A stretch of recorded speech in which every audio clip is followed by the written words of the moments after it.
O tema figuras de linguagem é um dos mais cobrados em provas. Já te garanto que não é um assunto complicado e tem a ver com a capacidade de interpretação de texto. As figuras de linguagem são recursos linguísticos para tornar a linguagem mais expressiva. Então, hoje, você vai aprender quais são as principais figuras de linguagem mais cobradas em provas de vestibulares e concursos. Fique comigo até o final da aula para compreender a matéria perfeitamente, ok? Seja bem-vindo ao canal Português Sem Enrolação. Eu sou a professora Liz e hoje eu vou te ensinar tudo sobre as figuras de linguagem de um jeito bem simples e fácil. Se você gostou do tema da aula, por favor, deixe o seu like porque é muito importante e, claro, inscreva-se no canal também para receber aulas de português e dicas de estudo, combinado? Já te aviso que nós temos muitas figuras de linguagem, então eu vou te passar as mais cobradas para você se preparar, ok? Bom, vamos começar então. Existem dois conceitos fundamentais que precisamos revisar. São eles: denotação e conotação. A conotação diz respeito às expressões no sentido figurado. Por exemplo, o carro voava pela rua. Bom, o carro não voa, claro, mas a gente entende que quer dizer que o carro estava correndo muito rápido. Já a denotação remete às palavras no sentido literal, ou seja, apresentam um significado original do dicionário. Por exemplo, o pássaro voava pelo céu. De fato, o pássaro voava, é o sentido real. Então, vamos começar. Metáfora. Ocorre quando se faz uma comparação sem utilizar expressões que indiquem que uma comparação está sendo feita. Ou seja, não temos palavras como parece, tanto quanto, como. É uma comparação implícita. A metáfora é, provavelmente, a figura de linguagem que mais utilizamos no nosso dia a dia. Por exemplo, você tem uma pedra dentro do peito. No caso, quer dizer que a pessoa tem um coração tão duro quanto uma pedra. A pessoa é insensível, né? E olha só um detalhe interessante. Na frase, eu estou afirmando, não comparando. Agora, temos uma figura de linguagem que indica essa comparação. Pois é, o nome é justamente comparação. A comparação remete à ação de atribuir semelhanças. Aí sim, é comum utilizar termos como assim, igual, como, que nem, tal qual, assim como. O motorista é lento como uma tartaruga. Note que agora sim eu estou comparando. Metonímia. Substituição de um termo por outro, desde que exista uma relação entre eles. Meu irmão comeu o prato todo. Ou seja, prato substitui comida. Mesmo eu falando que meu irmão comeu o prato todo, você não imagina comendo literalmente o prato, e sim a comida dentro do prato. Sinestesia. Combinação de dois ou mais sentidos, ou seja, visão, olfato, audição, paladar e tato. O perfume é doce. Nessa frase eu misturo olfato e paladar. Catacrese, empregada para denominar algo que não tem um significado específico. Por exemplo, o marceneiro consertou o pé da mesa. Veja só, não existe um termo específico para designar essa parte da mesa, né? Nós realmente chamamos de pé da mesa, ou seja, a palavra pé é um préstimo. Então temos aí um bom exemplo de catacrese. Hipérbole corresponde ao uso intencional de expressões exageradas. Por exemplo, estou te esperando há séculos. Há séculos é um exagero, claro. Ninguém fica esperando há séculos de verdade.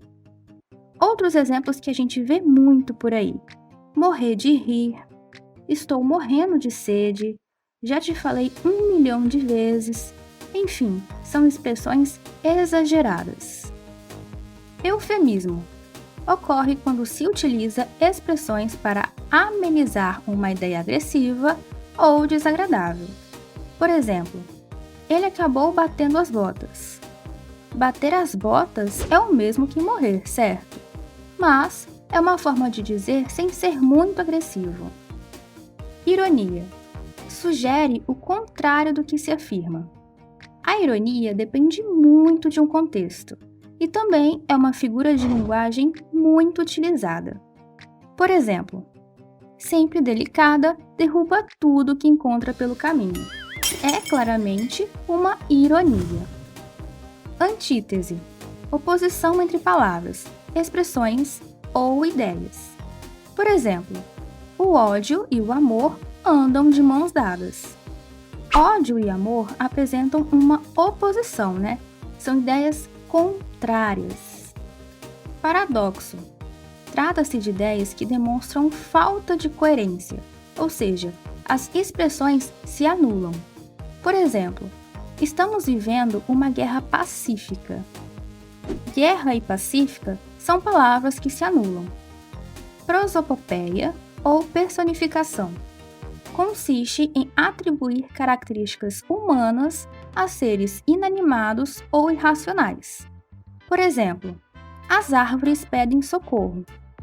Sabemos que árvores não pedem socorro, ou seja, temos um caso de prosopopeia. Onomatopeia indica a reprodução de ruídos ou sons. Por exemplo, o meu coração faz tum-tum-tum. O que eu quero dizer é que o meu coração está batendo. Esse tum-tum-tum é a reprodução dos sons. Aliteração ocorre por meio da repetição de consoantes ou sílabas. Por exemplo, o rato roeu a roupa do rei de Roma. Nós temos a repetição da letra R, indicando a aliteração. Assonância ocorre por meio da repetição de vogais. Abra suas asas, solte suas feras, caia na gandaia, entre nessa festa. Note quantas vezes a vogal A aparece. Atenção para não confundir, viu? Aliteração, repetição de consoantes. Assonância, repetição de vogais. Paronomásia, palavras que se assemelham na grafia e na pronúncia, entretanto diferem no sentido. Por exemplo, o docente aplicou a prova essa tarde para os discentes. Elipse é a omissão de um termo na sentença sem haver dano de sentido. Isso porque o termo omitido fica subentendido pelo contexto. Por exemplo, começamos a estudar há 1 mês. Na frase, nós ficou omitido. Ele fica subentendido pela conjugação do verbo começar. Hipérbato ou inversão é caracterizado pela inversão da ordem direta dos termos da oração, segundo a construção sintática usual da língua: sujeito mais predicado mais complemento. Por exemplo, triste estava João. Neste caso, o status do sujeito surge antes do nome João, que na construção sintática usual seria João estava triste. Pleonasmo consiste na repetição de palavras que possuem o mesmo significado ou apresentam a mesma ideia. O pleonasmo é muito comum, mas a menos que a intenção seja literária, deve ser evitado. Por exemplo, subir para cima, repetir de novo, acabamento final. Se eu vou subir, é claro que é para cima, não tem como ser para baixo.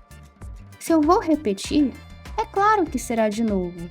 E se é acabamento, é claro que é final. Assíndeto consiste na supressão dos conectivos coordenativos. A lista de compras não acabava mais. Frutas, legumes, verduras, enlatados, massas.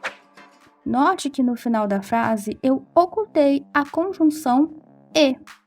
Polissíndeto consiste na repetição enfática dos conectivos entre diferentes orações.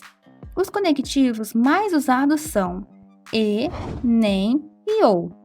Por exemplo, quem me dera poder me divertir novamente e passear, e sair, e viajar, e rir, e amar. Repare agora na quantidade de e. A anáfora caracteriza-se pela repetição de uma mesma palavra ou expressão no início de frases ou em versos consecutivos. Por exemplo, se eu amasse, se eu chorasse, se eu perdoasse. Repare a repetição de se. É simplesmente anáfora, a repetição da palavra ou expressão.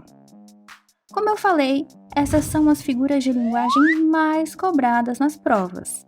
Eu sei que já são muitas, então eu recomendo que você assista a aula mais de uma vez para gravar todas as figuras de linguagem, ok? Se você gostou da aula, deixe o seu like, é muito importante para mim e me motiva a continuar gravando aulas para você aprender mais. Inscreva-se no canal para receber aulas de português e dicas de estudo e, claro, ative o sininho de notificações. Siga @português sem enrolação no Instagram também para receber dicas por lá, combinado? Então, até a próxima aula. Tchau!